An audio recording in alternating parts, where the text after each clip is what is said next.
You walk into a room. No one says a word. Yet you instantly know something's off: the stiff posture, the forced smiles, the heavy silence that clings to the air. It's like stepping into a storm before the first drop of rain falls.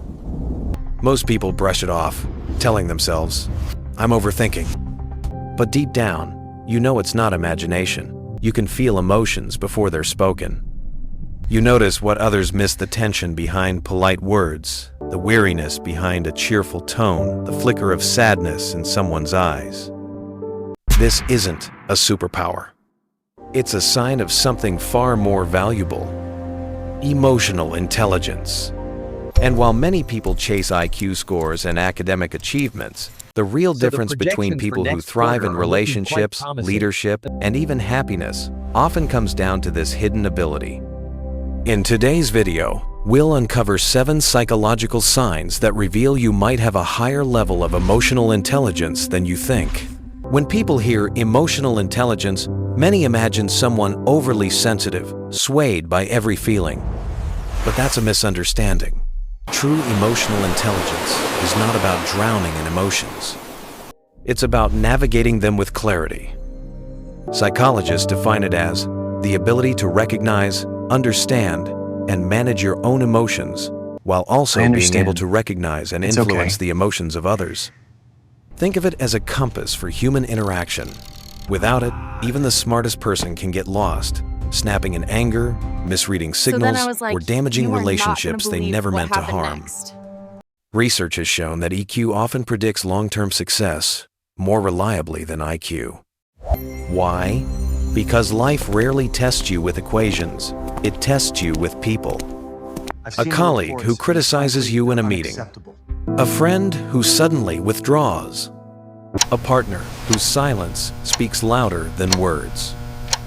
Emotional intelligence helps you decode these moments, respond instead of react, and build trust where others create conflict. And the best part? It leaves behind a trail of subtle signs. Today, we'll explore 7 of them, indicators you may already possess this quiet strength. Here's the problem. Today, society often misunderstands emotional intelligence. We're told to value sharp logic, high IQ scores, and technical skills. We celebrate the quick thinker, the problem solver, the one who has the right answers. But when it comes to EQ, people dismiss it as being too soft, too emotional, or even a weakness. The irony? A lack of emotional intelligence is usually what sinks careers and relationships. How many brilliant people have you seen sabotage themselves, losing their temper in a meeting, misreading a partner's feelings, or creating tension in a team without realizing it? It's not their intelligence that fails them. It's their blind spot with emotions. The root cause is cultural. From school to the workplace, we're trained to measure success by performance and productivity, not by connection or empathy. We're taught to solve equations, but rarely taught to manage conflict. It's not about proving it. We learn how to speak, but not how to listen. This creates a hidden gap. Many people never recognize whether they have strong emotional intelligence or whether it's the missing piece holding them back. That's why recognizing the signs matters, because awareness is the first step to growth. Sign 1. You recognize your emotions the moment they arise. Most people only realize they were angry after they've slammed the door, or they notice their anxiety only when their hands are already shaking. But if you're emotionally intelligent, you often catch emotions at the very first spark. It might be a tightness in your chest before irritation rises, a sudden shift in your tone of voice, or the way your thoughts begin to speed up when stress creeps in. Instead of being swept away, you pause and say to yourself, "I'm starting to feel frustrated." That simple awareness is powerful, because it gives you a choice: respond or react. Psychologists call this emotional awareness, and it's the foundation of EQ. Without it, you're blind to what drives your behavior. With it, you become the observer of your inner world, not just a victim of it. Think of it like spotting storm clouds before the rain. If you see them early, you can grab an umbrella. If you don't, you end up drenched. So if you notice emotions as they arise, not hours later, you're already ahead of most people, and that's the first hidden sign of emotional intelligence. Sign 2. You manage your reactions instead of letting emotions take over. Imagine someone cuts you off in traffic. For many people, the reaction is instant horn blaring, anger boiling, maybe even a few regrettable words. But emotionally intelligent people experience the same surge and then pause. The difference isn't that they don't feel anger. They do. The difference is they don't let it hijack their behavior. Instead of exploding, they take a breath, assess the situation, and choose a response that doesn't escalate the problem. This ability is called emotional regulation. What is it? It's like having a remote control for your reactions. You may feel hurt, annoyed, or anxious, but you don't let those emotions drive the car. You keep your hands on the wheel. Why does this matter? Because unchecked emotions often leave behind damage, broken trust, unnecessary conflict, words you can't take back. By managing your response, you protect both yourself and your relationships. Think of it like holding a match. You can either drop it on gasoline or carefully snuff it out. People with high EQ know when to put out the flame before it turns into a fire. So if you can catch yourself before reacting, you're showing one of the clearest signs of emotional intelligence. Sign 3. You listen deeply, not just waiting to reply. Most conversations are not really conversations, they're battles of patience. One person speaks while the other silently prepares their response, waiting for their turn to jump in. But when you have emotional intelligence, listening looks very different. You're not just catching the words, you're tuning into the pauses, the tone, the unspoken emotions hiding between sentences. You ask clarifying questions, not to challenge, but to understand. And instead of rushing to fill silence, you let it breathe, giving the other person space to reveal more than they intended at first. It's been a long time since I felt I could. This kind of deep listening builds trust instantly. People walk away feeling they actually understood me. And that's rare in a world where everyone is desperate to be heard, but few are willing to truly listen. Psychologists call this active listening, but in practice it feels almost magnetic. Others open up, lower their defenses, and connect with you on a level that surface talk can never reach. If people often say, "You're so easy to talk to," it's not luck.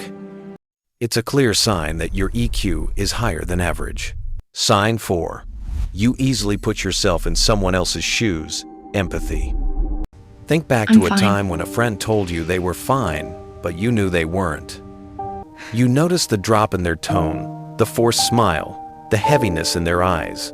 Instead of taking their words at face value, you sensed the truth beneath them. That's empathy in action. Empathy is more than just feeling sorry for someone. It's the ability to step into their world, to imagine how they're experiencing a moment. It doesn't mean you always agree, but it does mean you understand. And that understanding changes everything. In relationships, empathy makes people feel safe. At work, it transforms colleagues into allies. Me too. In leadership, it inspires loyalty rather than fear. Simply put, when people know you get them, they're more willing to trust you, follow you, and open up to you. This ability is one of the strongest pillars of emotional intelligence. Without it, conversations remain shallow and connections fragile. With it, even strangers can feel like allies after a single meaningful exchange. So if you often find yourself sensing what others feel, sometimes even before they say a word that's not overthinking, that's emotional intelligence speaking through you. Sign 5. You notice nonverbal cues, eye contact, tone of voice, body language. Words carry meaning, but emotions often whisper louder through silence. An eye that avoids contact, a smile that fades too quickly, shoulders that slump when no one is watching. People with high emotional intelligence notice these micro-signals instantly. For example, a colleague may say, "I'm fine with the deadline," but you catch the tension in their jaw or the hesitation in their voice. You realize they're stressed long before they admit it. Happy for you. Or a friend insists they're happy for you, yet their forced grin tells another story. This sensitivity isn't about mind reading, it's about observation. Studies show that more than half of human communication is nonverbal. By paying attention to tone, posture, and facial expressions, emotionally intelligent people see the full picture, not just the polished version someone wants to present. And here's the impact. When you respond to what someone truly feels, not just what they say, they feel deeply understood. It's like speaking a hidden language that most people never even notice exists. If you often pick up on what others leave unsaid, it's not a coincidence. It's another clear sign of strong emotional intelligence. Sign 6. You process difficult emotions instead of avoiding them. Most people run from uncomfortable emotions. They bury sadness under distractions, hide anger behind fake smiles, or drown anxiety in endless scrolling. But emotionally intelligent people don't avoid these feelings, they face them. When frustration rises, you don't pretend it's not there. You pause, name it, and ask yourself why it's happening. When sadness lingers, you don't just push it away. You allow yourself to feel it, knowing it will pass. Instead of being ruled by emotions or repressing them, you process them. This is called emotional resilience. It's the skill of holding space for discomfort without letting it control you, and it's what keeps you grounded when others lose their balance. Think of emotions like waves at the shore. Some people try to stop the waves, only to exhaust themselves. But if you accept the wave, ride it, and let it pass, you remain steady. That's what high EQ looks like in practice. If you can sit with difficult feelings instead of escaping them, you've unlocked a deeper strength than most people ever realize they have. Sign 7. You turn conflict into an opportunity for growth instead of division. For many people, conflict is something to fear or avoid. Arguments feel like threats, so they either explode in anger or retreat in silence. But if you have emotional intelligence, you see conflict differently, not as the end of connection, but as a chance to understand deeper. When a disagreement happens, you don't rush to win. You listen to the other side, even if you disagree. You ask questions instead of making accusations. And most importantly, you try to find the root of the tension, not just the surface complaint. This approach often transforms the outcome. Instead of leaving scars, the conflict can strengthen trust. People realize you respect them enough to hear them out. And sometimes, the very argument that could have broken a bond becomes the moment that makes it stronger. Psychologists call this constructive conflict, the ability to grow through disagreement. It's one of the rarest but most powerful signs of high EQ. So if you've ever walked away from a heated discussion with more understanding than before, it means you're not just skilled at handling emotions, you're turning friction into growth. The good news? Emotional intelligence isn't fixed. It's a skill you can train, just like a muscle. And small, consistent practices make the biggest difference. Start with self-awareness. Each day, take a minute to name what you're feeling. Calm, anxious, frustrated, hopeful. Labeling emotions reduces their intensity and gives you clarity. Next, practice mindful pauses. When you feel triggered by criticism, stress, or conflict, pause for just 10 seconds before responding. That small gap is often the difference between regret and respect. Build active listening. Instead of planning your reply, repeat back what you've heard. You felt unheard. So, you're saying you felt overlooked in that meeting? That reflection not only shows you're listening, but also helps the other person feel understood. And finally, lean into empathy training. Ask yourself in difficult moments, what might they be feeling right now? Even if you don't agree, that shift in perspective can change the entire tone of the interaction. Over time, these habits don't just improve your EQ, they transform your relationships, your career, and your sense of self. Because when you master emotions, you stop being controlled by them and start using them as tools for growth.